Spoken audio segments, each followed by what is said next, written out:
നമ്മൾ മറ്റേ fundamentals of electric സർക്യൂട്ട്സിൽ a coil 0.8 power factor series of 110 microfarad supply frequency 50 potential across the coil is equal to the across the capacitor. What is the value of resistance and inductance of coil, and calculate net power factor. Net power factor. So net power factor. So the power factor is 0.8, that is equal to cos phi E. Capacitor is 110 microfarad, that is 110 into 10 minus 6 farad. Frequency is 50 hertz. ഇതെല്ലാം തന്നതാണ്. Then potential difference across the coil is equal to potential across the capacitor. That means I into Z. Series ആകുമ്പോൾ മൊത്തം ഉണ്ടാവുന്ന ഇമ്പിഡൻസിന് തുല്യമാണ് I into എക്സി. ഐയും cancel ആയ Z equal to എക്സി എന്നാകും.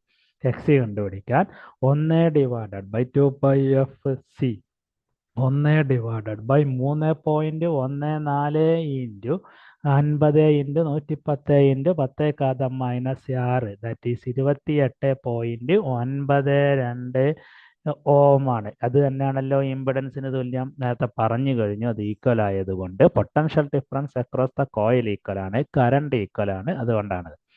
So sine phi കാണേണ്ട ആവശ്യമുണ്ട്. സൈൻ ഫൈ എന്ന് പറഞ്ഞാൽ sine cos inverse 0.8, that is 0.6. Coil resistance എന്ന് പറഞ്ഞാൽ സെഡ് കോസ് ഫൈ. സെഡ് എന്ന് പറയുന്നത് 28.952 ഇൻറ്റു 0.8 എന്ന് പറഞ്ഞാൽ 23.162 ഓം. കോയിൽ റിയാക്ടൻസ് എന്ന് പറയുന്നത് സെഡ് സൈൻ ഫൈ. സെഡ് എന്ന് പറയുന്നത് 28.952 into 0.6, that is 17.37 ohm. Coil reactance എന്ന് പറഞ്ഞാൽ 1 that is X L divided by 2 into pi into F, that is 117 into 2 pi into 50.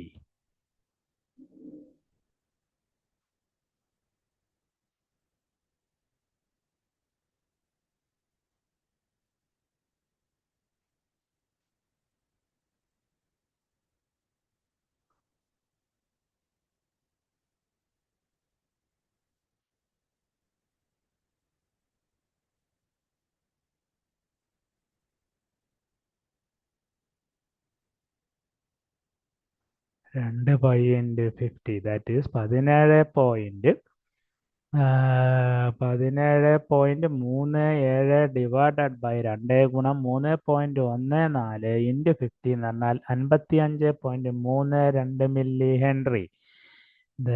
Divide ചെയ്ത് നോക്കിയാൽ മതി. ദെൻ അടുത്തത് ടോട്ടൽ ഇമ്പിഡൻസ് ZT എന്ന് പറയുന്നതിൽ ബാക്കി ആരൊക്കെ വരുന്നുണ്ട്? ദാറ്റ് ഈസ് ഒന്നാമതായിട്ട് 3.16 plus J17.37 plus 20 minus 28.92 22. So the answer is 23. എന്താ അതിലെ തെറ്റെന്താണ്? ഇതിലെ തെറ്റെന്ന് പറയുന്നത് 23. അവിടെ 2 പോയിട്ടുണ്ട്. 23. എവിടുന്നാ 23.2 ഓം വന്നത്? 23.2 ഓം എന്ന് പറയുന്നത് റെസിസ്റ്റൻസിന്റെ വാല്യൂ ആണ്. ഏത് റെസിസ്റ്റൻസ്?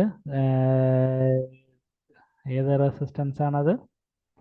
ആ റെസിസ്റ്റൻസ് എന്ന് പറയുന്നത് കോയിലിന്റെ റെസിസ്റ്റൻസ് ആണ്. കോയിലിന്റെ റെസിസ്റ്റൻസ് ആണ് 23. നമ്മൾ കണ്ടുപിടിച്ച 23. അതായത് സെഡ് കോസ് ഫൈ എന്ന് പറയുന്ന ഈ 23.16 പ്ലസ് പിന്നെ ഏത് റെസിസ്റ്റൻസ് വരും? That is J17.37 minus J28.952, that is 23.16. 6 എന്ന് പറഞ്ഞാൽ അത് തന്നെ കിടക്കും.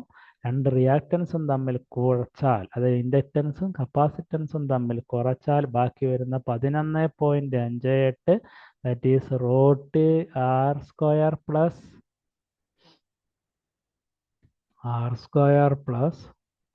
Root R square plus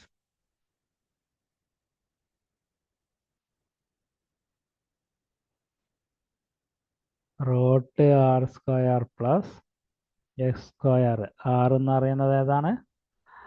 R എന്ന് പറയുന്നത് 23.16ൻ്റെ സ്ക്വയറ് പ്ലസ് നമുക്ക് കിട്ടിയ പുതിയ റിയാക്റ്റൻസ് എന്ന് പറഞ്ഞാൽ കുറച്ചാൽ 11.582ൻ്റെ സ്ക്വയർ, ദാറ്റ് ഈസ് 25.9 ഓം.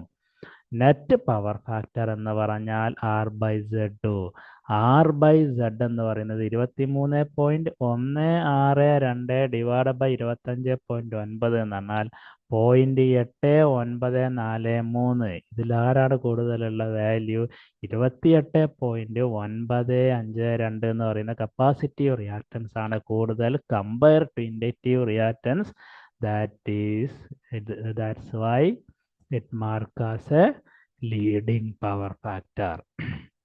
മൊത്തത്തിൽ പറഞ്ഞാൽ ഇവിടെ ചെയ്തിരിക്കുന്നത് രണ്ടെണ്ണം സീരീസ് ആയിട്ട് കൊടുത്തിരിക്കുന്നു. ഒരു കോയിലും ഒരു കപ്പാസിറ്ററും. കോയിലിന് എന്തെല്ലാം ഉണ്ട്? റെസിസ്റ്ററും ഉണ്ട്, റിയാക്ടൻസും ഉണ്ട്. അങ്ങനെ ആവുമ്പോൾ അത് ഇമ്പിഡൻസിന് തുല്യമായിട്ട് വരും. കാരണം impedance potential difference across the കോയിലും പൊട്ടൻഷ്യൽ ഡിഫറൻസ് അക്രോസ് കപ്പാസിറ്ററും ഈക്വൽ ആകുമ്പോൾ സ്വാഭാവികമായും രണ്ടും ഈക്വൽ ആയിട്ട് വരും. ഈ വാല്യൂ ഇതാണ് നമുക്ക് മനസ്സിലായി വരുന്നത്. ഐയും തുല്യമായതുകൊണ്ട് ഐയും ക്യാൻസൽ ആയി പോവാണ് സീരീസ് കണക്ഷൻ ആകുമ്പോൾ. Thank you for watching this video.